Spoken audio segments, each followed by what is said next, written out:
Hello and welcome to the Ice Guys. This is the show that takes you into the world of the National Hockey League. Every game, every day, from a betting perspective. With pro sports handicappers, Ian Cameron, Alex B. Smith, and various guests from the world of hockey and sports betting. And now, here's your host, Ian Cameron.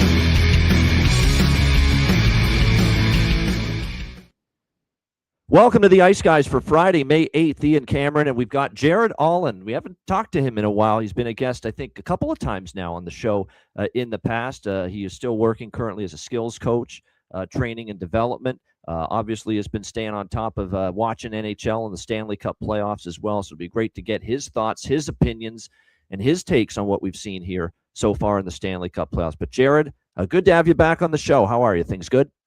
Things are good. Good to be back. Yeah, busy, but busy's better than bored. So no complaints on my end. No doubt. And, we always get new viewers and new listeners to this show every month, every week, every year. So in case no one saw your previous appearances, just let our audience know again what you're doing right now. You're working as a skills coach in hockey development.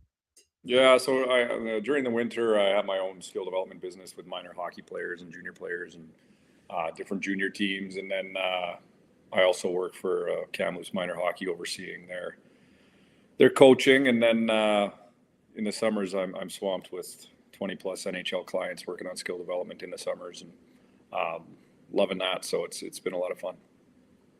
Yeah, no question. It's like it's kind of like me. I love what I do. You love what you do. It's kind of that thing where it feels like it's not all. Does there days you feel like you're dragging a bit, but there's not many of those. You feel invigorated, inspired, energized every day doing what you do. The hardest days, I love what I do all the time, but the moments that I don't is when it's a parent who wants it more than their kid, and you're working with kids that don't have the drive to want to get better and think they know everything and don't put the effort in to learn. And so those for me, you recognize who those people are, and then you stop working with them, because I'd rather spend my time doing something else than investing in someone who doesn't care on their own. So that's the only time you really have any I don't feel like doing this moments. Well, yeah, you got to have the person that you're dealing with committing to being better, to working to get better, 100%. It's definitely a part of the process.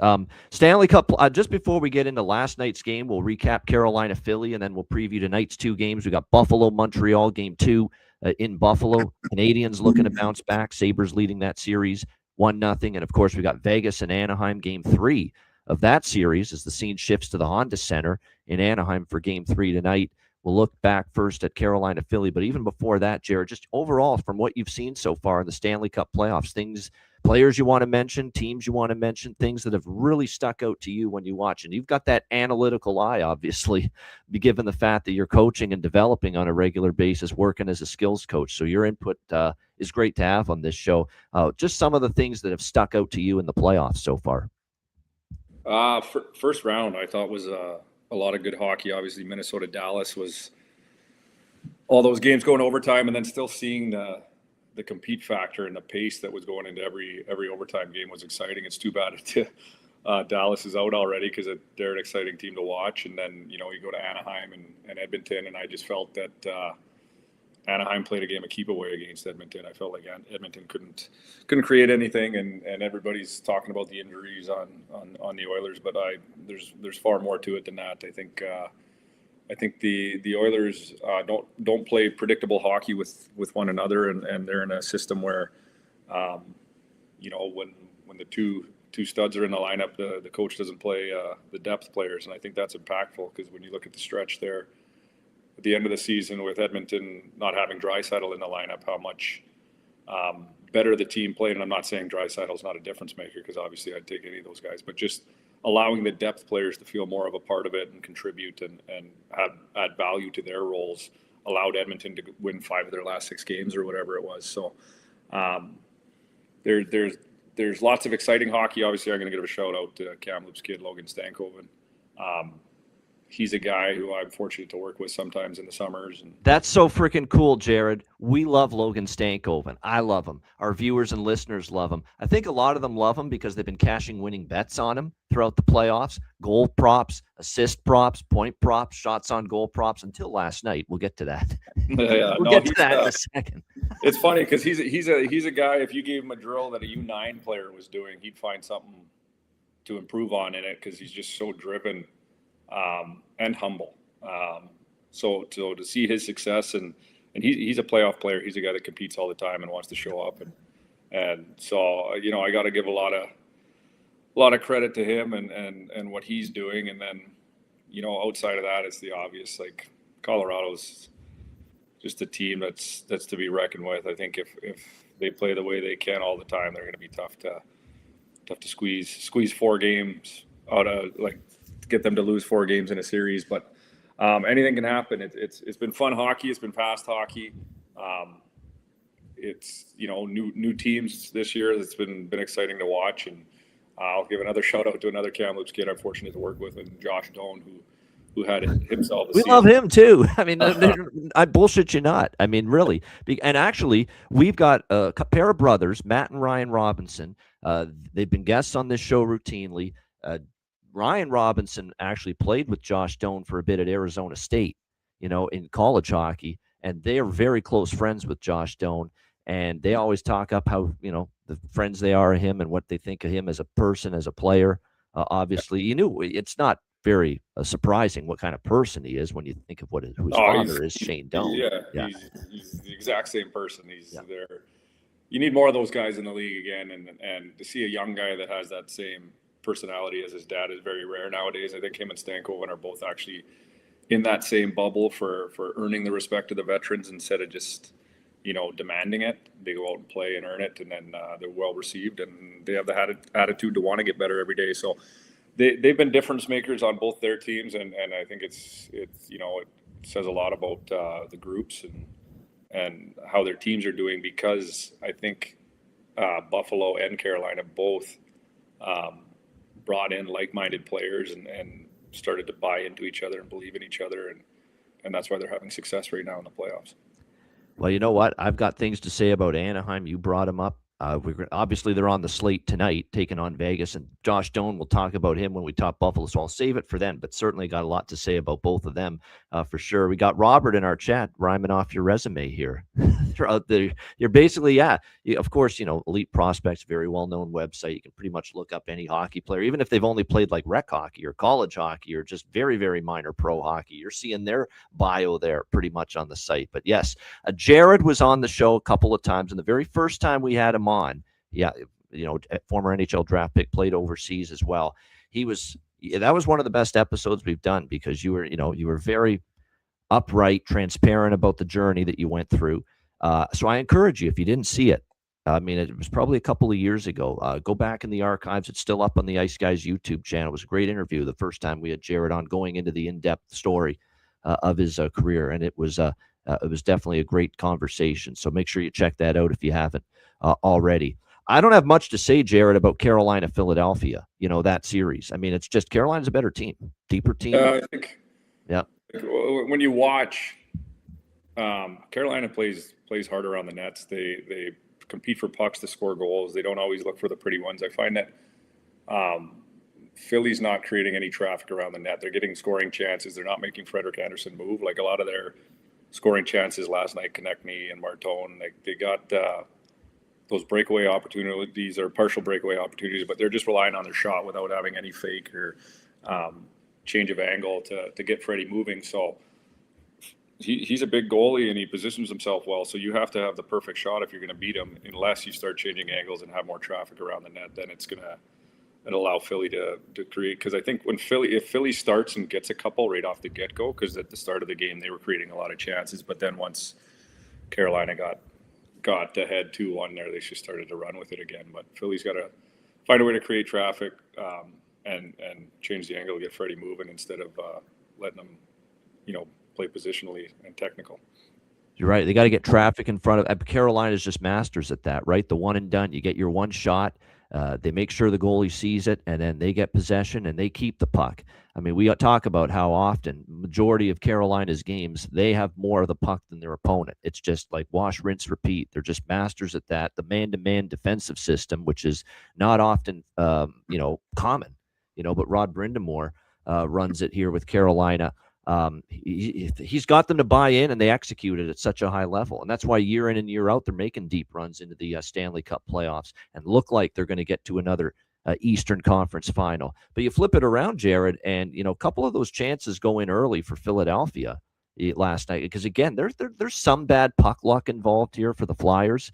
Like Travis Konechny stands out. He had a breakaway in game 2 in overtime, doesn't even hit the net, doesn't even force Freddie Anderson to make a save. He has a great chance early in game 3 last night, hits the post. Porter Martone, he hits the post in the first period. And then, of course, Carolina gets the first goal late in the first period, and it kind of takes a lot of wind out of the building, wind of this out of the sails in the building of the team, on the bench.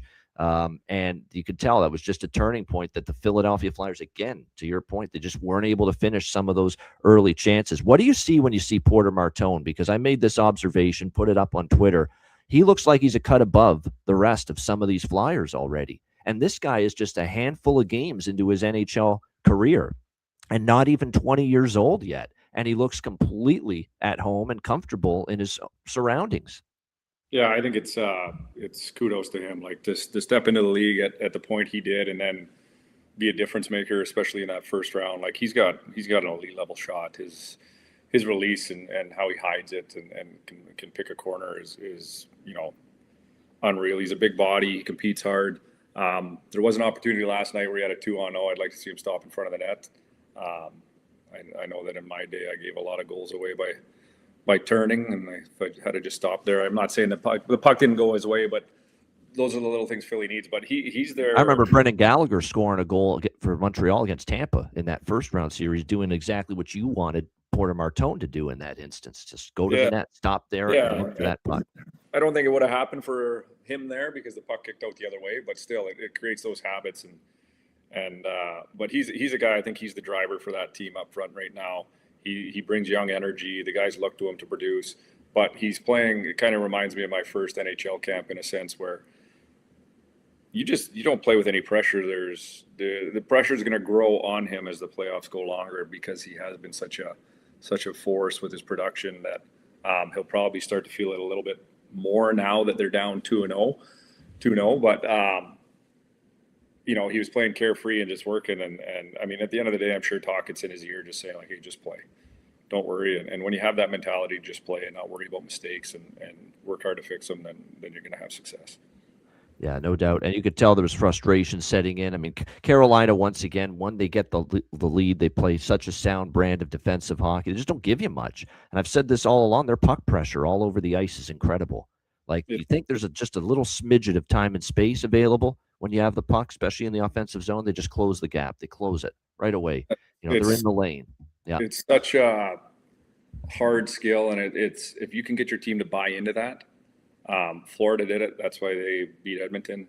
They were unbelievable on the walls, and they take time and space away. Like if you can take skilled players' time and space away, there's nothing can get accomplished, and there's no one doing it better than Carolina right now, and it's fun to see. It's fun to see. It is fun to see. I know David, who is a frequent guest on our show. He's a big Hurricanes fan from Raleigh, North Kakalaki, season ticket holder as well. I know he's very happy, very excited right now with what he's seeing. And they have a chance to make some history, Carolina.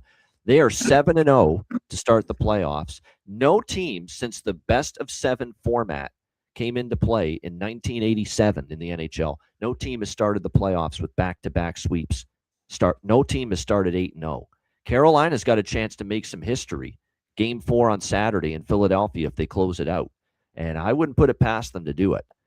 Because I think you don't think the Hurricane players, Taylor Hall, Logan Stankoven, Jackson Blake, Sebastian Aho, Svechnikov, the rest of them, that they're not going to be aware of this stat, that no team has started the playoffs 8-0 since the best-of-7 format came into effect 1987. They got a chance to make some history here, and I think they might be incentivized to try to get it done on Saturday, Jared, and finish it off. I think so. I think they're playing. I think they got a loose mindset right now. Like they know what their job is, but they're having fun together. They're not putting extra pressure on themselves. They're just reminding each other, like when we play the way we can play, we play that Hurricanes hockey, then we can get things done and not to stress and not to worry. And it's I think it's a big shout out to Brindamore on what he's doing with that group by being a guy that I'm sure when they skate, he skates with them. Like he's not a boss, he's a leader, and that's why they have the success they have. And I mean, even Taylor Hall, look what he's doing in these playoffs when a lot of people would never expected that from him. He's being a leader too. So it's everybody stepping up to be a force, and they're dangerous.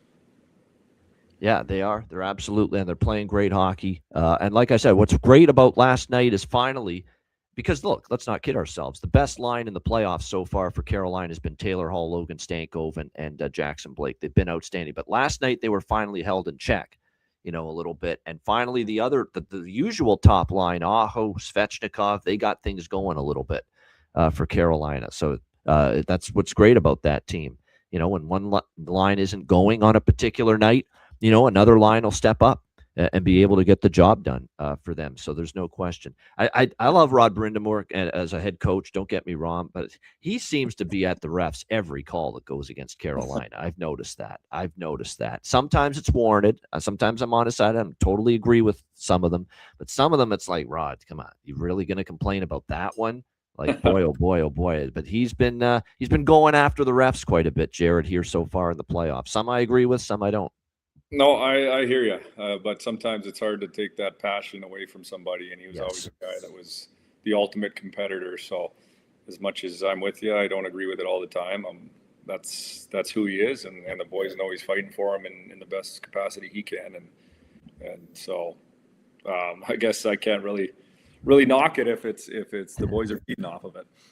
Well, that's because he got the NBA or the NHL version of an NBA technical foul last night. He got teed up by the refs for a 2-minute unsportsmanlike for flapping his gums too much about some of the calls last night. But hey, it's Rod Brindamore. He's an intense son of a gun. If you watched him play, and I'm old enough, you're old enough, we're in our 40s, we're old enough. Trust me. Oh, yeah. We remember when he was in the NHL, and you'd want him on your team. That is the bottom line. So, like I said, Carolina in complete control. We'll see if they finish it off Saturday in Game 4, and if they do, they'd make some history. Let's turn to tonight's games. Jared, we got Game 2, East second round, and to me, this is the most sexy series of the second round. This is the one where I would say, it's pretty. It's just Montreal, Buffalo, Adams division.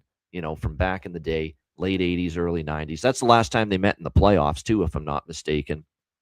Back when I think Vinny Damphousse, was on the Habs at that time. You saw, Rob Ray and a young Alex Mogilny and some of those players on the Sabres. That's the last time they met, but it's just great because Montreal, we know, one of the best fan bases in the world in the NHL, and Buffalo, when they're good and you give them a reason to come out to the building, that's a great fan base too, and we're seeing it right now. So two fast teams, two skilled teams, and two teams that have pretty solid and better than you think defense and obviously capable goaltending. So makes for a great series. We got Buffalo minus 135, home favorites tonight in Game 2, 5.5 the total, shaded to the over. Buffalo up 1-0 in the series. Before I get my thoughts on the game tonight, Game 2, I just want, because we got Jared here, we got to ask him just conceptual stuff, with that hockey mind of his. Cole Caulfield, the deep dive, what's happening there? What are you seeing with him? Obviously, this is a guy that's a 50-goal scorer that has struggled to find the back of the net and bring that same production here in the Stanley Cup playoffs. Is it what they're doing to him? Is it something that he's got to do to make an adjustment to get off the schneid and get going offensively? Because the one thing I'll say, Jared, about the Canadians is they got through a very tough 7-game series with Tampa Bay, with that top line in particular, especially Suzuki, and even more so Caulfield, not doing a whole lot offensively. I don't know if they're going to get through the Buffalo Sabres, with that same devoid of production, especially from their 50-goal scorer, Cole Caulfield. What are you seeing from him so far? I'm seeing a young guy that probably put expectations on that the train was just going to keep rolling and goals were going to keep coming, and now they're not, and the playoffs are a whole different ball game. It's a lot harder to produce at that stage of the game. But I think, I used to, when I'd be in a scoring slump, I'd talk to Darryl Belfry every once in a while, and he always says when skilled guys get in scoring slumps, they try and get the perfect goal. Like, you try and take it in a little bit higher, closer to the net. You try and hit that perfect little pocket instead of just getting pucks on net. And he I think Montreal's problem right now is they're so skilled. And, I talked about changing angles with Philly earlier, but Montreal's adding too many extra ingredients to an already good meal is how I like to see it. So they're over stick handling in certain situations. So there was an opportunity for Slavkovsky to get a shot off. He already did the one, changed the angle, and then he did it a second time, and then guy got stick on puck. So I think with Caulfield, it's do what got you your 50. Get shots on net, go to the areas, and trust that it'll come. But Montreal is not shooting enough. They're trying to do everything perfect, and I think if they got enough skill that if they start just getting pucks around the net and creating quick offensive opportunities instead of trying to add too much, then they'll make a series of it. But I mean, Buffalo's got big body defensemen that compete old school. They got good sticks. They're big frames. They play physical. They do a good job of taking your time and space away, and the forwards are collectively working hard to get back. So it's for Montreal. They need to find ways to be predictable towards each other. Talk after every shift. See what's going on. What they see with their line matchups and how they can free up space and create those opportunities. Because right now it looks like they're just banking on what got them to that point. And coaches, everybody's reviewing video all the time, so you have to find ways to pick the other team apart. Because I find that with Buffalo, they're so opportunistic too that they play exciting, but they can scramble. And if you can pick apart those mistakes they make and take advantage of your opportunities, then they'll make a series of it. Well, I'll put some numbers, Jared, everything you said about Cole Caulfield, and it's just to really paint the picture even more about the difference and the struggles in the playoffs producing compared to the regular season. In the regular season, he had 18.1 shot attempts and in the playoffs, that's down to 12.5. So what that tells you is, time and space is getting closed now. Playoffs, obviously, teams are digging in defensively. Teams are doing their homework even more about how to shut down some of the best players. So a big drop in shot attempts per game for Cole Caulfield.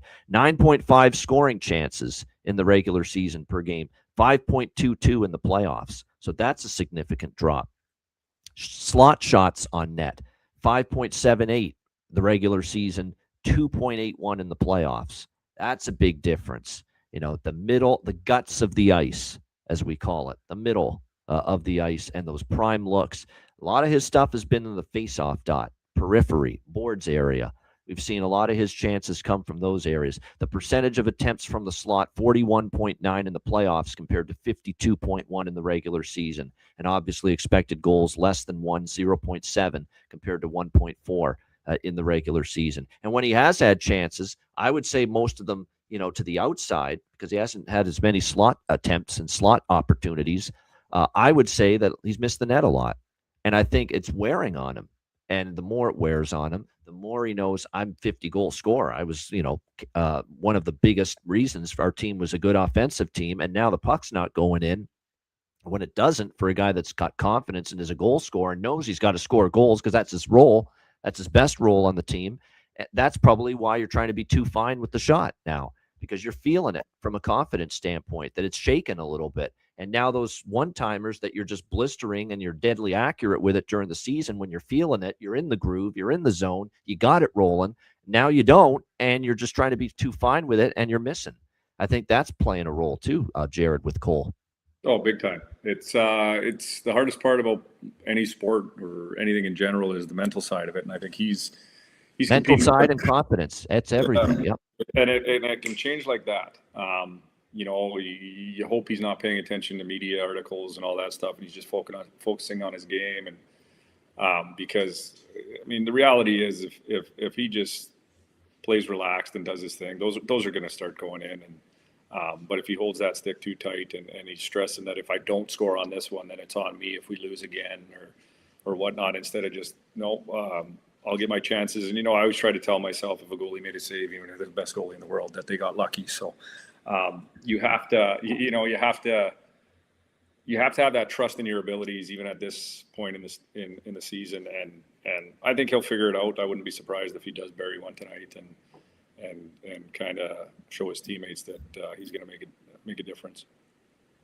So as far as the game goes, obviously Buffalo took game one. I loved over 5.5 in game one. because the way I analyzed that game, and look, it was 4-2 in the second, and we didn't get, I don't think we had a goal in the third period, but it had already gone over 5.5 goals. It ended 4-2 Buffalo in game one. But a reason why I like the over in game one, because I thought, similar to me liking the over in game one of Minnesota, Colorado, it was going to be a culture shock defensively a bit for both teams. Because for Minnesota, Colorado, I said Minnesota faced a Dallas team. We now know, by the way, Mikko Rantanen played through a torn MCL, and I knew he wasn't 100% with the way he played in that series for the Stars. Minnesota got a Dallas team that struggled at even strength to produce, had Mikko Rantanen, and a bunch of Harley was playing through a freaking broken foot too. I mean, it was a bunch of stars. So there were several players on Dallas that couldn't play at 100%, especially offensively, because of the injuries. And Minnesota, kind of feasted on that. Colorado was going to be especially in game one, was going to just be a huge, much tougher challenge defensively. And it proved that way. But on the flip side, I thought Colorado, coming off Los Angeles, that's a team that's never going to scare you offensively this year. You shut down Kempe, for LA, you're in pretty good shape, and Panarin. And other than that, they're a erratic offensive team at best. I thought going from LA to Minnesota was going to be a bit of a culture shock defensively for Colorado. And sure enough, what did we see, Jared, in that first game? 15 goals. Now, I didn't think we'd see 15 goals. I was only open for 6. And obviously we got that 9-6 for Colorado. And that's the same thinking I went with for Montreal Buffalo, that Buffalo's coming off Boston. You can't tell me Montreal is not a tougher offensive challenge than Boston. There's just faster team, can move the puck better. Boston, not so much. And I even flipped it around to the other side, where Montreal going from Tampa to Buffalo. Tampa's a slower team than Buffalo. Buffalo actually plays at a faster clip to me than Tampa Bay. People would think Tampa Bay, all the skill, all the speed. Well, their speed quotient, in my mind, Jared, when I watch the Lightning, it's dropped the last couple years. They become more of a plodding, a clunker team, I would say. And I thought Buffalo was just going to be faster, move the puck faster. And you could see their rush game just in one game for Buffalo felt like it was much more dangerous than what Tampa Bay was offering for Montreal in the first round. So I just thought it would be a defensive challenge right out of the chute for both teams in game one. And it kind of ended up being that way. There was a lot of open ice there in game one. One thing we know about Montreal is they've been a good bounce back team. They have not lost 2 in a row here in the playoffs so far. They're perfect 3-0 off a loss. And one thing that's very interesting about Montreal is they've scored the first goal of the game after each of their losses so far here in the playoffs. And I kind of think this is a zigzag theory type of series. We say that in the wagering circles. The zigzag theory, to me, only works in a competitive series when you think both teams are pretty evenly matched. And that's just taking the team that lost the previous game in the next game. I think that theory could work here because I see this as a back and forth series. Don't forget, that's exactly how Montreal Tampa Bay played out. It was just back and forth. It was Montreal game 1, Tampa game 2, Montreal game 3, Tampa game 4. It was just back and forth through the 7 games. I think that's what it's going to be. It's going to be it's a close series. It's 2 good teams. It's a punch counter punch type of series. And I expect Montreal to be a lot better here tonight than they were in game 1. Now, that doesn't mean they're going to win, but I do think they'll be better than they were in game 1.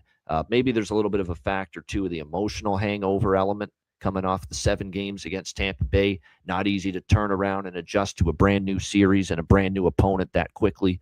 So I'm going to go with Montreal first goal, first period. Montreal goal in the first period, which you can get in that minus 140 range. And I'm going to take Montreal here plus 115. I think they'll even up this series. They've been good off a loss here in the Stanley Cup playoffs. Perfect 3-0 off a loss. And let's not forget, even with the game 1 home win for Buffalo, Buffalo played their best hockey in the Boston series on the road. Didn't always play great here at KeyBank Center. So I think you're going to see a step-up performance from Montreal. I'll take them as a small dog here, plus 115. I think I lean over 5.5. I don't like it as much as the last game, where I really like the over. I think both teams may tighten up a little bit here tonight. But the fact remains, 10 of the last 11 meetings between the Canadiens and Sabres have had at least 6 goals.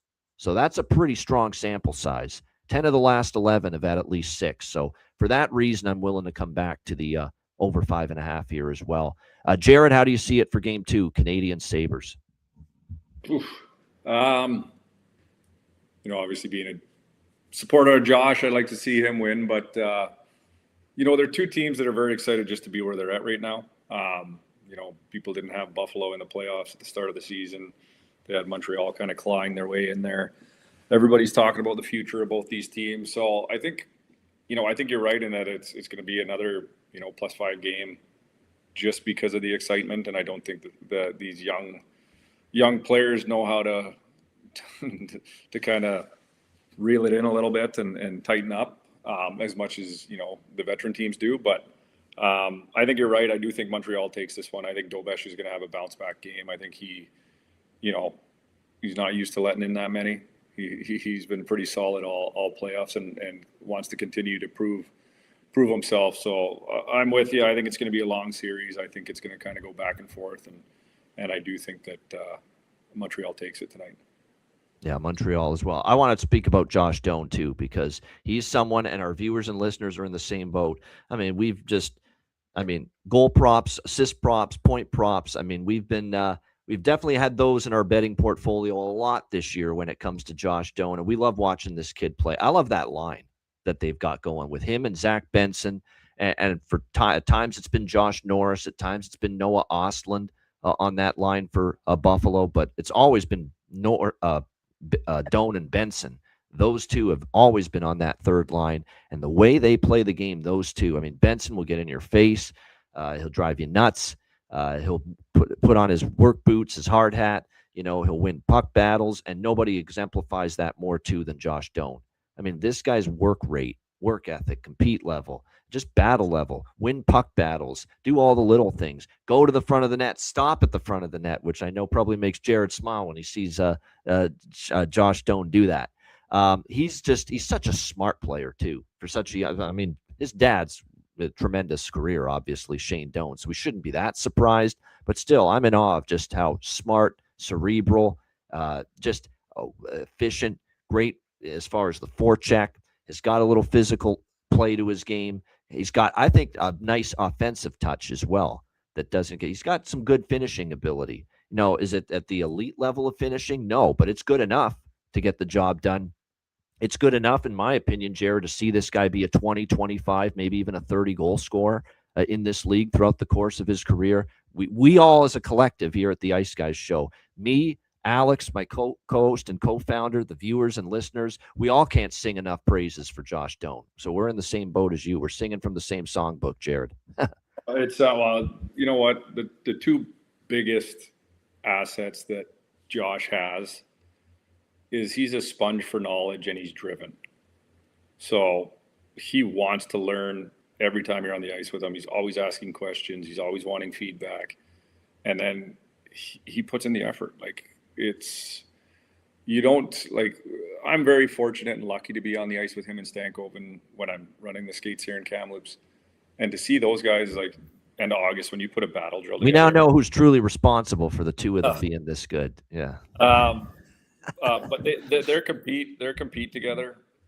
They're buddies, but they go to war to want to win that puck in a battle drill. And then they're the first person to tap each other on the pads, great battle, because they know they're getting better from doing that. And it's such a rare thing nowadays to see guys that driven. And, I'm fortunate with a lot of the NHL guys I work with that they are like that because they have to be. But, you just hope that the young guys that are on the ice with those guys, and they're both young, Josh and Logan are both young guys, but to recognize that it's not just their skill level. They're two completely different players that put up similar numbers this year. You know what I mean? One guy's a grit and grind kind of guy. The other guy's grit and grind with skill. Josh has skill, but he is not going to have the hands that Stankoven has.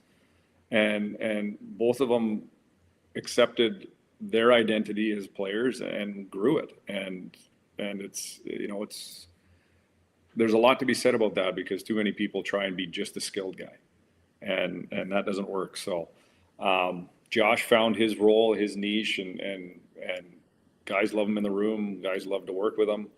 And then same with Stankoven. So it's fun to see both of them doing well. No doubt. And it's obviously a little bit of a coincidence, but it's just crazy that the two players you mentioned prominent here in the playoffs that you've dealt with as far as coaching and helping them develop. Logan Stankoven and Josh Doan, they truly are two of our favorite players of this show.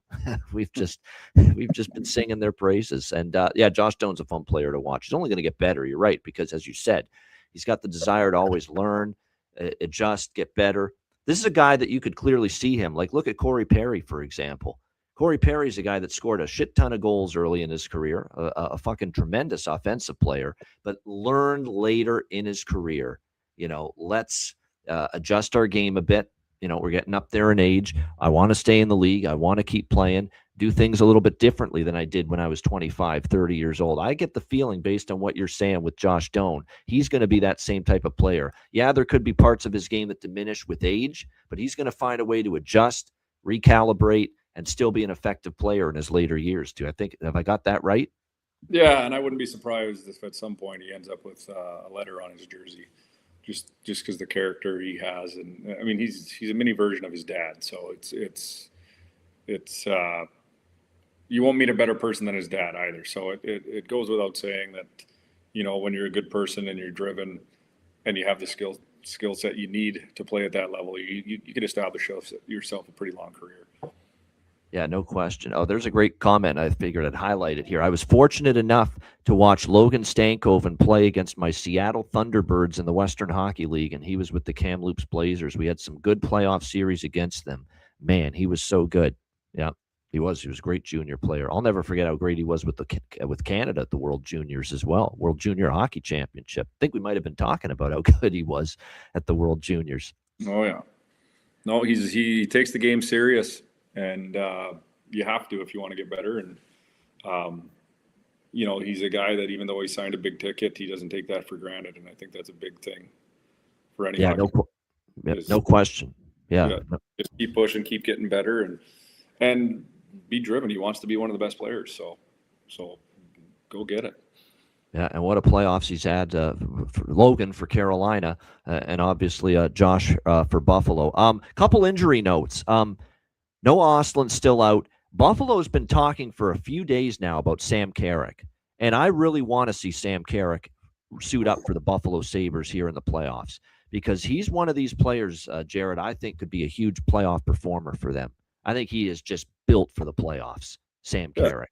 He's a guy you'd choose to go to war with. He doesn't know what non-compete means. Like he's full throttle all the time. He's not the biggest guy in the world. He'll fight anybody. He'll do whatever he has to do to give his team the best chance to win. And I think when you have those kind of warriors in your lineup, it's infectious, and it's why teams have success. And even in the past, some of the best playoff players weren't guys that did a whole lot during the regular season, but were very similar to Carrick, where they have that character and impact on their teammates. When the big games are on the line, they'll be a difference maker.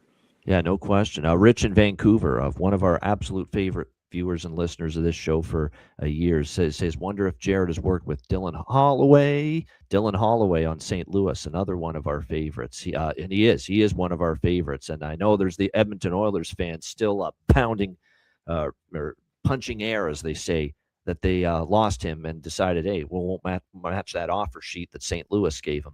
They still miss Dylan Holloway Edmonton to this day. Oh, big time. I haven't gotten a chance to work with them, but I have worked with a lot of players who either are retired now and played with them, or guys who shot on Stuart Skinner. Well, Stuart Skinner came out to our camp last year. Curtis Lazar, and then obviously Lazar's there after. But Mike Smith's a really good friend of mine, and Derek Ryan was another good friend of mine. We played together in Sweden before he came over to North America, and nothing but good things about him. Huge mistake on Edmonton. I find Edmonton likes to make huge mistakes on players they get rid of. But the first time won't be the last time. No, exactly. Like I don't think I'm a GM by any means, but some of the decisions I see on that team, when it doesn't add up, and obviously there's salary cap and all that stuff. But I think that was a huge loss for Edmonton to lose Holloway, and but I love what he's doing. It's the best thing to do when someone doesn't re-sign you, is to silently give them the middle finger with your play, and he's doing a great job of that. Yeah, no doubt. Great, Jonathan. Yes, good point by Jonathan Carrick. Still in a non-contact jersey at the skate today. Yes, and that's why I still think he's at least, I would say, probably a few. But you'd have to probably. We're thinking maybe latter part of this series, probably if he comes back. And I don't even know if he's going to be 100% if he does come back. But And just that's the having hard him part. in there, yeah, he'd be That's the such a hard part great for a player. player. Yeah, a Yeah, player like this him time of year. is when you play the way he does, you want to make sure you're still effective and not just a certain Yeah, it's a percentage. rugged style times 10 with Sam Carrick. Yeah. Yeah, so you got to make sure you're at least pretty darn close to being 100% if you want to make a difference with his style of play. Yeah, no question. As far as props for this game, I just want to talk about shots on goal. Rasmus Dahlin's gone over 2.5 shots in 4 straight games. It's a minus 145 or so. I mean, he's been shooting the puck more, Rasmus Dahlin. There's no question from the blue line for Buffalo. Our guy, Josh Doan, has gone over 1.5 shots on goal in 2 straight games for the Sabres. Nick Suzuki over 2.5 shots in 2 straight games for the Montreal Canadiens. I'm just going to keep going to the well with Zach Benson, goal assist, Josh Doan, goal assist. Those 2 guys on that line, I think they're always, whenever I watch them in the playoffs, they're making something happen. Even on the shifts they don't score, I mean, they're dangerous. They're threatening, and the other team knows it. So I think there's always worth a shot there with the way they're playing. Benson and Doan. Ryan McLeod, who they got in the Matt Savoy deal. Matt Savoy, of course, went from Buffalo to Edmonton, and I know the Sabres didn't love parting ways with Matt Savoy, but they got Ryan McLeod in return, and this is where Ryan McLeod pays dividends for you a little bit. He got a big goal for them in Game 1 on the power play, playing with Quinn and Zucker. So it'll be interesting to see how that goes. Norris too. I mean, you're right. I mean, Norris has been the one player since he's been with Doan and Benson on the third line. It's been a little quiet, but you would think at some point he's going to get going too. There's no question, especially playing with those 2 guys that just work their rear ends off every time they're out on the ice. And I keep saying Peyton Krebs has got some pretty good prop value because he plays with Thompson and Tuck on the top line, and he's not priced as expensively as Thompson and Tuck. You have to pay a bigger price for Thompson to get a point, Tuck to get a point. Peyton Krebs to get a point, it's only plus 120, plus 125. You get a great price on that. And he's on the top line. We love those situations where someone's on the top line and they're getting priced much cheaper than their line mates. It obviously makes for great value. Yeah, Bo Byram, as far as assist or goal props or point props, for sure. He's been terrific. I mean, you're now seeing why they got him and why his experience of being on a cup winner with Colorado, it's shining through right now with the Buffalo Sabres in Bo Byram. He's been great, so I don't mind looking at goal assist props for him. As far as Montreal, I think Slavkovsky, I think he's ready to maybe finally find the net again. It's been a little bit of a cool down for him after that red-hot start to the Tampa series. I could see him finding maybe the back of the net. I'm trying to see what kind of changes they've made here. I still see Newhook, Evans, Ivan Demidov, the second line, Caulfield, Suzuki, Slavkovsky's going to stay the same. Tessier, Deneau, Anderson on the third line. Josh Anderson's another one of those players, kind of like a Sam Carrick for Buffalo. That's a guy that elevates his play in the playoffs, especially he's going to give you, believe it or not, a little more offense in the playoffs than he does in the regular season. And we saw that from Josh Anderson in the first round against Tampa. So I think even a small goal prop shot with him is worth a look. And even Bull Duke, I think, has given them some good minutes. And Doc, for that matter, who had an outstanding effort goal where he's fallen down and still somehow gets the backhand over the glove of Alex Lyon in Game 1. Those 2 guys down on the fourth line have started to make a few things happen. Before we shift to Vegas, Anaheim, the second game, Jared, 2 players, Tage Thompson. I think he's the one guy that could elevate a little bit more. I think he's been a little quiet here these last few games for Buffalo. Now, again, they're up 1-0 in the second round. We're not going to go crazy that Tage Thompson's been quiet, but I think he could step up. And what are your thoughts on what I mentioned with Bo Byram and the impact he's made? I was fortunate enough to work with Bo 2 years ago. He came out to Kelowna for the summer and skated with us. And he's a character guy. Like, he's hilarious. He's always bantering with the guys on the ice, having fun, setting up little competitions. He loves to bust your chops. And so I think he's a guy that has the respect of his teammates. He keeps it loose. He keeps it fun. they respect him. They know he's going to go out there and go to war, even though he's not the biggest guy in the world. But he'll keep it light and he'll keep it honest. He'll challenge you when things aren't going, but he'll also loosen you up too. And so I think he's going to be a difference maker. I think he's got the skill to do it. He loves hockey. I think he loves being in Buffalo and seeing the success they're having this year. So I think he's gonna, he'll make a statement tonight. And I think, like you said, I think Tage Thompson, you can only cage a beast like that for so long, and he's gonna make it a test for Montreal, especially with us thinking that they're gonna come out on top. If he wakes up, then it's gonna be a tough game tonight. So it's gonna be a fun one to watch. I was excited about this round. I was rooting for this round. Once it went to Game 7 with Tampa, I was hopeful and wasn't looking so good there for a bit, but they found a way, and so this is my favorite series to watch right now, just because the emotion and from both fan bases and just the excitement from both teams just to be where they are right now, and whoever wins is in their conference final. So it's exciting.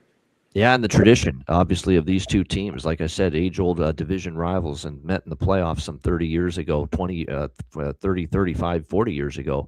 And definitely, like I said, I think a lot of hockey fans were certainly looking forward to. Perlo made a decent point in our chat earlier saying, worried about Dobish maybe fatigue a little bit. There's a lot of games he's played this year, especially at the NHL level, when, there's definitely by far the most NHL games he's played in a single season, and he had to face a lot of pucks against Tampa Bay, especially in Game 7, as he's starting to wear down fatigue. I'm not going to rush to that yet. Let's see what he looks like tonight, but it's something to monitor for sure. Oh yeah, 100%. He has been worked hard. That's the thing about goaltending is if you haven't been in those situations before, then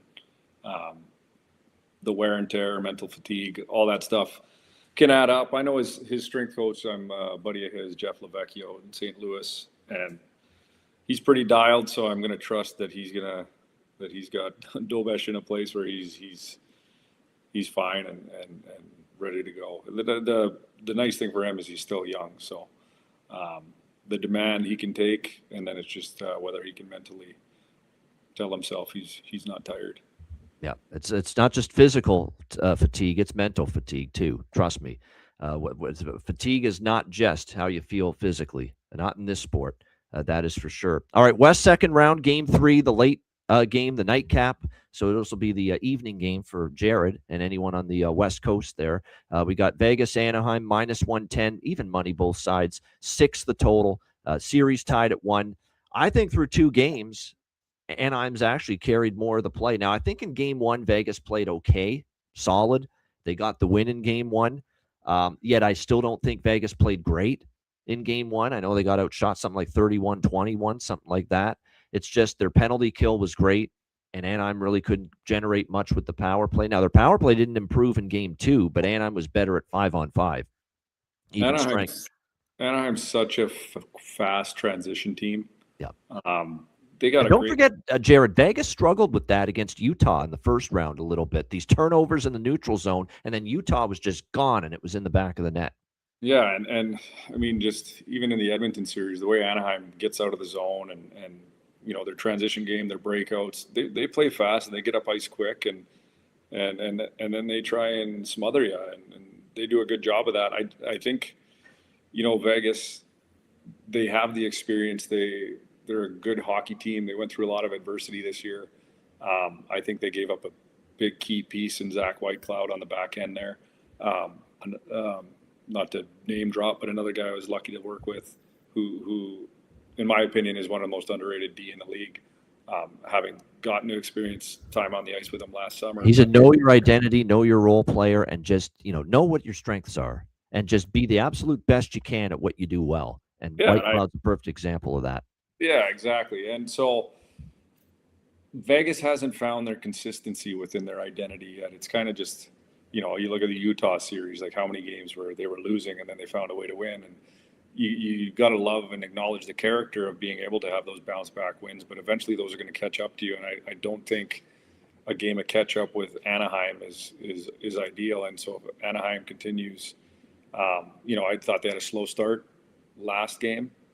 where Vegas was, kind of taking it to them a little bit. But then once Anaheim came back, then it seemed like a pretty easy win for them. I think that and what I've been impressed with Anaheim is we know Vegas, when they're on their game, they can check, they can shut it down, they can get great goaltending from Carter Hart, and they can play that good defensive game. Although, to your point, they do miss that. They would have probably been even stronger at the defensive end of the ice as a collective blue line if they still had Zach Whitecloud, because you look at the blue line the way it is now, it's almost like it's, we got Theodore's good at both ends. McNabb's still one of those road grader defensemen. He's going to plow you through the boards and, be physical and block shots like crazy. But then you've got a lot of puck movers too now on this blue line. Theodore Anderson, who came over from Calgary at the trade deadline. Noah Hannafin, now came over last year at the trade deadline. Now you have Jeremy Lozon too, who's more of your stay-at-home defenseman as well. And you got Ben Hutton and Dylan Coughlin now, it looks like, as your third pair on the blue line. So there's a little bit of questions there about that 5-6 on the blue line right now for the Vegas Golden Knights. It's funny because I work with Shea Theodore in the summers and Caden Korzak and Dylan Coughlin, and I'm a huge fan. Obviously, Theodore speaks for itself. Yeah, so Theodore, tremendous. Yeah. Caden Korzak, how he carries himself in the summers and how he works. He's a guy that I think will have a bright future. I don't know the thought process on taking him out to put Cogs in. I love Cogs too, but it looks like Caden Korzak is a health bomb tonight. Sure looks that way. Yep. Yeah. So it's there's obviously a reason behind it, but I know it's nice to see the young guys I know getting in there now and playing. But yes, again, it's finding that consistency in the most important time of the year and just doing your job, what's expected of you, and nothing more. No doubt. From what I see here, John Tortorella said after game one, he didn't think he said, I don't think we played that well. And if he thought that way after game one, what the hell did he think after game two? Because I thought in game two it was actually worse. And you give Anaheim credit. What I loved about Anaheim, and gosh, Joel Quenneville's done such a freaking great job. Just an incredible job, because this team looked out of sorts, a mess in their own end. They couldn't do anything well last year. Now, look, they didn't love Greg Cronin, clearly. That's well documented now that there were issues, Cronin, with the players. It just didn't work. But Joel Quenneville was the second winningest head coach in NHL history, behind only the great Scotty Bowman. Think about that. There's only one coach that's won more games in the NHL than Joel Quenneville, and it's Scotty Bowman, who's probably going to be untouchable when it comes to the most wins in NHL history. That's and multiple cups with Chicago. And what he has done with this team, you talk about buy-in, to play better away from the puck. All these young kids are doing it. How about the way they shut that game down once they got up 2-0 against Vegas the other night after the Leo Carlsson goal? And how well they defended from that point on. Dostal was great, but the defensive play was great. Blocking shots, clearing out the front of the net, doing all those little things. For Quenneville to instill this group that looked like a freaking disaster at times defensively last year, and get them to be able to close out playoff games on the road with a lead. I mean, it's just it's incredible how quick this team has come around. And I'll let you talk about him too, Leo Carlsson. He's going to be big time. I can't believe just the smarts, the defensive awareness. Obviously, he's got skill. He's got vision. He's got playmaking. He can pass. He's got an underrated shot and finishing ability. Leo Carlsson's going to be a heck of a player. And I think, the only thing I would say is be even more physical than you are now. And look out. Leo Carlsson's going to have a hell of a career. It's funny because, having played in Sweden, those Swedish players like the Leo Carlssons, guys like that, they mature. They seem so much more mature than they are. Just the way they carry themselves, just the way they show up to get better every day. And he's a guy who, not too many people watch too much of, just because it's the Anaheim Ducks who don't get a huge following. But he can do everything. You can put him in any situation. You can put him against the best players in the world, and he'll still shut them down and still find a way to produce.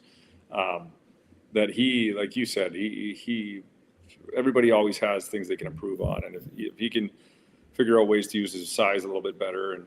But the way he moves for a big body and the hands he has, the vision he has, and how he can execute things, the way he executes things is way above average. It's elite level, and I think he's going to have a long career. He's going to be, I think his name's going to be in a different capacity than Backstrom, in the sense that Backstrom was more of a playmaker, but Karlsson and Backstrom and those offensive Swedish legends are going to be, he's going to become one of them.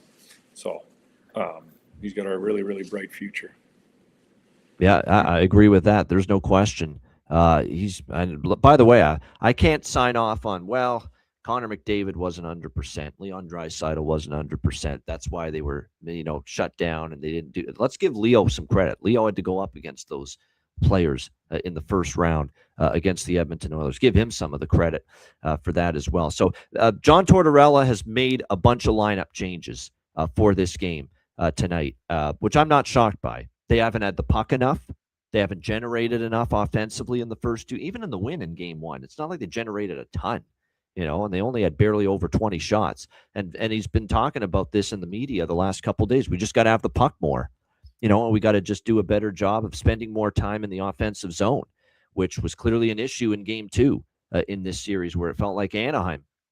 It was clearly in Vegas' zone a lot more than the other way around. So it looks like he's got our guy close shave Barbashev. He's got Ivan Barbashev, Jack Eichel, Mark Stone as the top line tonight, Brett Howden, William Karlsson, and Mitch Marner on the second line. And Brett Howden's become one of our favorites. We've been betting props with him like crazy during this little surge he's had here in the Stanley Cup playoffs. He'll be with William Karlsson and Mitch Marner. Pavel Dorofeyev with Tomas Hertl and Keegan Colasar on the third line. And then Cole Smith, Nick Dowd, Colton Sissons on the fourth line for the Vegas Golden Knights. So a little bit of a line blender job here for John Tortorella, trying to get something going here for Vegas tonight. Anaheim, it looks like Mason McTavish, still a healthy scratch for tonight. And look, coach's decision, and he was a healthy scratch, obviously, in game two for the Anaheim Ducks against Vegas, and they won that game 3-1. They played a heck of a game.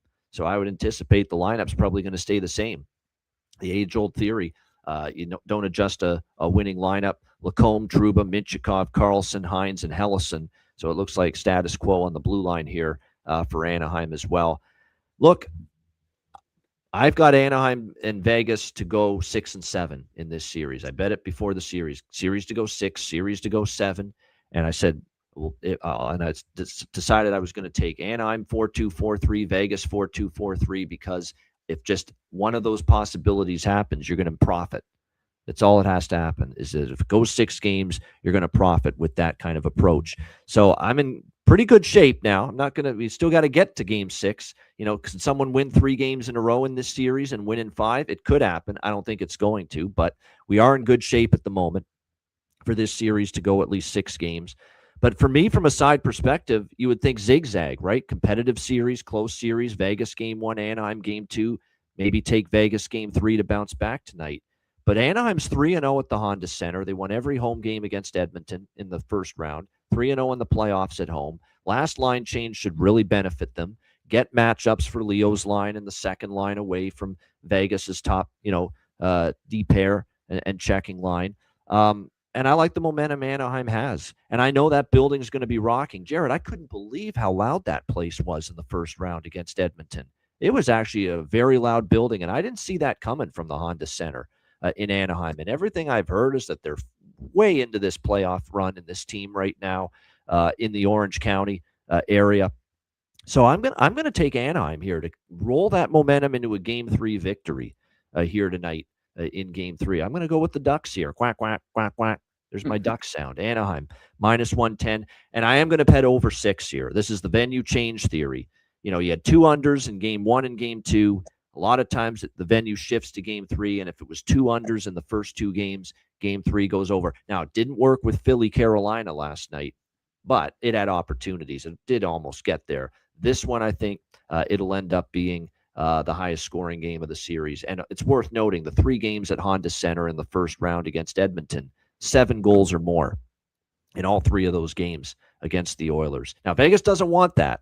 Vegas doesn't want to have the game go that way. They want to keep it, tighter and lower scoring. but I think Anaheim might force them into that kind of game here tonight. So I will take over 6 here with Vegas Anaheim tonight. Probably sprinkle on the first period over as well. And Anaheim split between the money line -110 and a little bit on that team total over as well. Now, it does concern me that Carter Hart's played well. Even in the loss in game 2, I thought Carter Hart played really well in defeat for Vegas. But I just think Anaheim's got a lot of momentum. And the more I watch the cumulative 2 games of this series so far, I think, wow, my eye test tells me Anaheim's looked like the better team. What do your eyes see, Jared, and what do you think for game 3 tonight? I think it's going to be a competitive game. I think it's going to be where someone runs up the score a little bit and the other team. I think Anaheim's going to run up the score and then Vegas is going to chase it and make it close.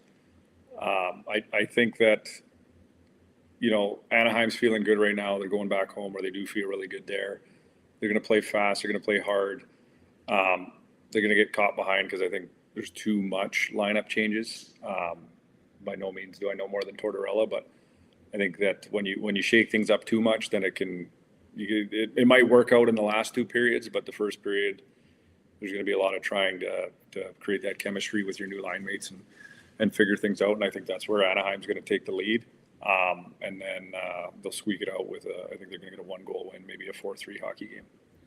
There you go. All right. Yeah, I think Anaheim's going to. I think this series could go like Vegas Utah did, where Vegas won game 1, but then they lost. Remember, they lost the next 2 games of that Utah series. They lost game 2 at home, and then they went to Delta Center in Utah, and they lost game 3 as well. And then in game 4 in Utah, they tied up the series 2-2. I think Anaheim's going to take 2 in a row here in this series. I just like the way they have played, in this series, and they've been great at home. So I like them at this price here tonight. As far as John Carlson from the blue line for Anaheim, shots on goal, he's gone over 1.5 in 6 straight games. Mikhail Granlund, Leo Carlson, Jacob Trouba, they've all gone over their shots on goal in 2 straight games. I think this could be a Cutter Gauthier night too. He did go over 3.5 shots in game 2. He seems to historically shoot the puck even more at home in home games. So Cutter Gauthier, from a shots perspective, could be worth a look. We keep talking about how Shea Theodore, his point prop is worth a look. Ryan Paling's been an unsung hero for Anaheim as far as a depth forward that's made an impact. His point prop is a very tantalizing price, plus 200 or so. That's good value. Even our guy, Beckett Seneca, he's got a good plus price for his point prop here as well tonight. Goal props, we're still going to take Brett Howden, even though he finally didn't score a goal in game 2. He's still been dangerous. Barbashev on that top line, there's probably good goal prop value for him. There's other props I'm looking at as well. Check the Patreon page. We'll have them all posted later in the day. But looking forward to this game. This series just got real interesting, in my opinion, with Anaheim getting out of Vegas with a split 1-1. And now there's definitely a sense now that, hey, Vegas got their hands full in this series. I think there were some people, Jared, that weren't sure about that after game 1. I think they're sure about that now after game 2, that Vegas is going to have their hands full here in this series. Yeah, I think Anaheim has been kind of surprising everybody. I didn't expect, even though I didn't have high expectations for the Oilers, I didn't think that Anaheim was going to walk through them that easily. And now they're showing Vegas, like, you're going to have to earn every inch, and we're not going to give you much. So they play fast, they have fun, they look like they're super connected. Everything to each other is predictable, but not to the other teams. And when you get teams like that, it's very dangerous. And so they're fun to watch right now, and something I didn't expect to say or think during the playoffs, but here I am and enjoying watching how they're playing. So the only series we haven't talked about yet, Jared's going to run in a couple minutes. We've got Minnesota, Colorado. I'll just let you have the floor on this one. Colorado's up 2-0. We've made the comment on this show a lot that without Joel Eriksson Ek, the Minnesota Wild are on a 1-8 slide in their last 9 playoff games without Joel Eriksson Ek in the lineup. He does matter. I mean, to face-offs, defensive awareness. He chips in offensively for you. I mean, it's a huge loss. He hasn't played yet in this series. They're also without Jonas Brodin. There's no telling yet from John Hines if either are going to be available for Game 3, which is essentially a must-win game or close to it for Minnesota. But what do you think about Wild and Avs? That one's tough. I think the statement that McKinnon made last game by running over Hughes and Boldy is something that's infectious amongst their team. When you see one of the best players in the world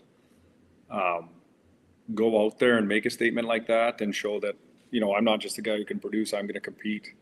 It's infectious to the rest of the team. And I know that McKinnon's a guy who demands a lot out of his teammates, but goes out there and does the job. I think if Minnesota gets the goaltending they had in the first round, if those guys can make some big saves to keep Minnesota in it, then there's going to bring some life back to that bench and some belief that they can beat that Colorado powerhouse. So you get some really good goaltending, and find ways to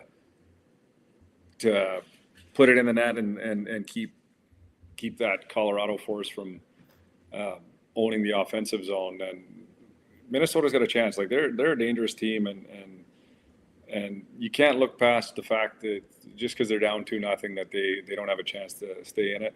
Obviously, the difference I do think as well is the Ekman or Ek factor with him not in the lineup. He's a big body. He competes. Yeah. He can score goals, and he does the little things, the second effort to create opportunities. And right now, relying on Boldy and Kaprizov to be the guys to score against a team that has guys who can't just score but can actually bulldoze you as well is tough to play against. So I hope it's a series that goes more than a 4-0 sweep, but it's hard to see Colorado losing any of their mojo right now. No doubt. I'm going to sprinkle on the draw on the two games tonight too. Just a gut feel that we might see some overtime. I could see it in Anaheim. I could even see it in Buffalo tonight. And again, if just one of them goes to overtime, it's profit. So I'm going to dabble in that just a little bit. Jared, this has been awesome. We'll see if we can get you back on later in the playoffs. But before we let you run, bargain bin special tonight. I mentioned this to you. Someone down the board that you think makes an impact, scores a goal tonight. What pick do you think you'd make for like a player that you expect, not your top line player, not your big star, that you think scores a goal, makes an impact tonight in either of the two games? I'm going to say Josh Anderson scores tonight for Montreal. Good one. He's been a bargain bin choice for me before in the playoffs. I think he's due. I think he's going to be a guy that wants to set the tempo and make a bunch of believers out of his teammates. So I'll go with him. There you go. I like it. I mean, that he's going to be one of the smaller take a flyer, smaller shot goal props for me at plus 640. The price with that, and you're right. He's just one of those players that in the regular season, plods along at times, but boy, in the playoffs, just has a way of elevating, especially offensively. He just scores. His offensive game is more prevalent and obvious and omnipresent in the playoffs compared to the regular season. All right, your best pick for the night. What do you got for us with that? What are you most confident in winning tonight? Most confident in who's going to win tonight? Yeah, I'd probably say Anaheim. So you're on board with me there. I mean, I like that. I like hearing that. I just think they look better. They've been good at home. Yeah. Yeah, I think they're going to get up by 2 or 3, and then it's going to be a close one. I think they'll either win by 1 or in regulation or in overtime. But I think they're dangerous at home, and to me they don't ever stress. They just play, and I think that's it's a characteristic that should be applauded in the playoffs. That you don't buckle or feel the pressure. You just go out and play, and I think they're doing that right now. There you go. Anaheim is the side for me in that game too. So there you go, Anaheim minus 110 for Jared. Liking that most of all with best bet for this Friday. Great stuff. That's a wrap. We'll let you go because I got to run some commercial advertisements and that. We'll finish off the show right after that. But this was great. We wish you all the best success, of course, living out in the West Coast with the skills coaching work. And, I think probably conference finals or even the Stanley Cup final in June. We'll get you back on one more time to talk about that series. But anything you want to add before we let you go? Nope, not really. Just thanks for having me. I always appreciate being on here. And, obviously in the past you shared my story. And so that's always appreciated, but always know that if good players aren't doing well, or players you expect big things out of, there might be underlying circumstances. In my situation, it was my shoulder, but to be a good person first, even when you're a sports fan, not just think it's okay to rip someone apart just because they're having an off day or an off week, or not the player you expected them to be. It's we're all humans, and just enjoy living, enjoy life, and don't focus on the negative. Yeah, and there's like I said, there's always some negatives, but there's also a lot of positives going on, especially with player performances in the playoffs. And it's always a good reminder, talk about the good stuff, from time to time. But you're right, media loves bad stuff. Bad sells, bad gets clicks, bad gets views. That's the way it always works in the media world. There's no question about that. And we've also learned here on the show today that Jared Allen's the special ingredient to the great success we're seeing here with Logan Stankoven and Josh Doan right now in the NHL. Of course, I'm half kidding when I say that. Obviously, yeah, like Logan got some other skills coaches too. I'm a small fraction of his success, but it's always fun to get on. But you're still like a proud dad a little bit when you see those guys. I'm very so proud, well. Especially when they're good people first. You always want to see the success come with that. So. Yeah, no doubt. Jared, it's been a blast, man. Just great talking hockey with you. It always is when you join the show. Enjoy your weekend coming up, and we'll get you on the show before the end of the season once again. Perfect. Thank you, and good luck to everybody.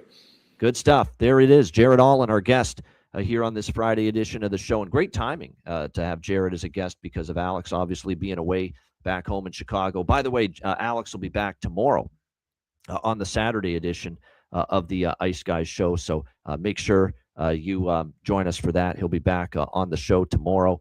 And like I said, very excited about the two games tonight. I really am. I'm excited. No question about that. So make sure you get on board at Wizards. First of all, Wizard Sports Picks. First of all, hit the like button. Appreciate it very much. That was a great time talking hockey with Jared Allen. Also, wizardsportspicks.com. Make sure you check it out there. Daily premium picks, long-term subscriptions as well. Make sure you check it out, wizardsportspicks.com. It's Wizard Friday at the website. So daily premium picks discounted to $4.99 and $9.99 respectively on the website today.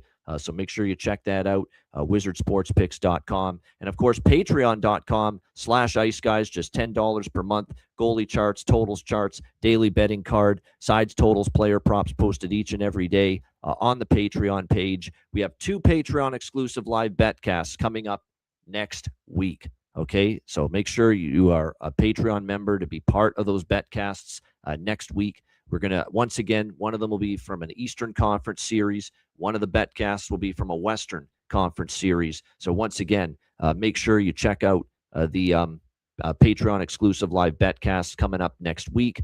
And again, become a member, $10 per month. And again, your membership goes a long way to supporting the show and keeping it going long term.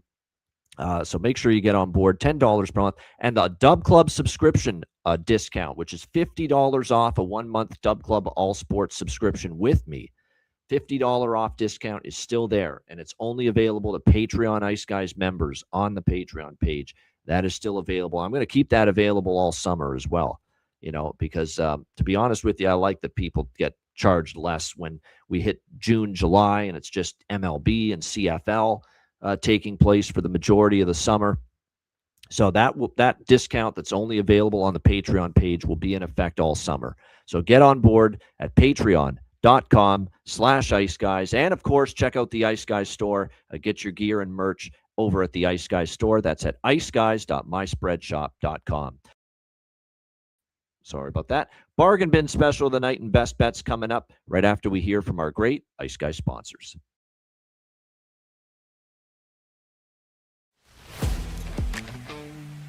Wizard Sports Picks, featuring the finest handicappers in the universe. Sharp insights, trusted picks, and relentless results. We strive to help you become consistent winners. This is Wizard Sports Picks.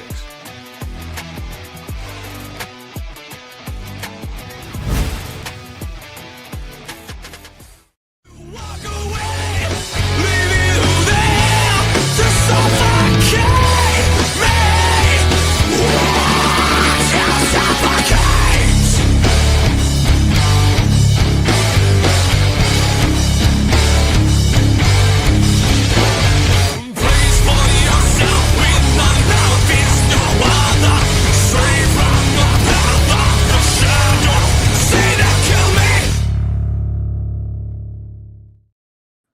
All right, bargain bin special of the night. You heard from Jared. He went with Josh Anderson at plus 640 for his bargain bin special of the night. I had a harder time coming up with bargain bin specials tonight. Nothing really jumped off the page toward a bargain bin special for me tonight for these two games. But I am going to go with for bargain bin special of the night here from the Montreal. I'm going to give you one from each game. Montreal, Buffalo. I'm going to go with Lane Hudson from Montreal, plus 800 to score a goal. I find, he has been willing to shoot the puck a little bit more here in these playoffs. I think in a night where, you're seeing some of the big guns struggling a bit, Caulfield, Suzuki, Slavkovsky slowed down since the beginning of the Tampa series. Ivan Demidov's had a hard time finding the back of the net. Lane Hudson could take the onus on him to get going a little bit. So Lane Hudson at plus 800 for my first bargain bin special of the night. My second bargain bin special of the night for this Friday slate, I'm going to roll with for a bargain bin special one more time. Brett Howden for Vegas at plus 400. Plus 400 at Bet99 is the best price I see with that. Like I said, he scored in majority of his recent games. He's still on the second line, even with Tortorella's line changes tonight and lineup changes. It looks like Brett Howden is still going to be with William Karlsson and Mitch Marner on the second line tonight. And Mitch Marner loves dishing the puck. So Brett Howden could be on the receiving end of that. So Brett Howden plus 400 for Vegas, and Lane Hudson plus 800 for Montreal for my two bargain bin specials for this Friday night. All right, best bets. Montreal, bleu, blanc, rouge, le Canadien.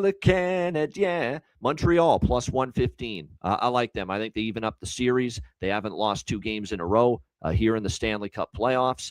And I expect a response from them here tonight. Let's not forget Buffalo, after winning game 1 against Boston, they failed to go up 2-0 in that series. Boston tied the series at 1 in game 2. And I think Montreal ties up this series tonight with a game 2 victory. Montreal Canadiens plus 118 is actually plus 120s are still out there at some books. Okay, there we go. Plus 120. Best price available for the Montreal Canadiens. We'll go with that for best bet for this Friday NHL slate. Shout out to everyone in the chat. Hit the like button. We appreciate it very much. A reminder, the Ice Guys is live 7 days a week. Monday to Friday, 2 p.m. Eastern, Saturday, Sunday, noon Eastern. If you can't watch the show live, download the Ice Guys podcast in audio form on all major podcast platforms: Google Podcasts, Apple Podcasts, Spotify, Stitcher, iHeartRadio, Amazon Music, and more. Download the Ice Guys podcast when you can't watch the show live. For Jared Allen, I'm Ian Cameron. Have a great Friday night. Enjoy the games and good luck. And we will be back Saturday, noon Eastern, for another edition of the Ice Guys.